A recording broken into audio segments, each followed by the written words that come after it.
Breaking updates now coming in. This is amid the US hinting that the talks are still ongoing with Iran. So in breaking updates coming in, the US President Donald Trump has described the latest negotiations with Iran as the country's last chance to avoid further American military strikes. Trump said that talks are underway on reopening the Strait of Hormuz and addressing Iran's nuclear program, adding that Tehran sought the negotiations with the backing of key Gulf nations. And Akanksha, we've seen multiple such flip-flops. The Strait of Hormuz had been opened up and then it was closed, and back and forth from the United States as well as Iran on this. Trump now going on to claim that this is the last chance. How different are these negotiations from the talks that have taken place between the two countries previously?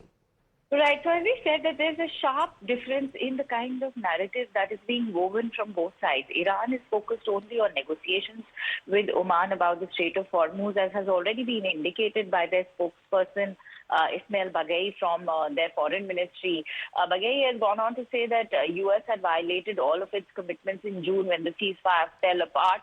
And so for the U.S. president to be claiming that the Iranians really want the deal to happen, we do not know what the truth is. But the U.S. president very much, in fact, claiming that it is with the help of the Qataris, the Saudis, and the Omanis that the Iranians want to go ahead, and they are pressing him for further negotiations, and that Iran has the last chance to sign a deal with the U.S. This, of course, is after he's called off the strikes. Remember, Pratibha, promising to continue these talks. He made the threat after claiming that talks between U.S. and Iran would start today, and the Strait of Hormuz deal was very much in place. Iran, of course, has denied any of these negotiations being ongoing. They want to dig their heels in.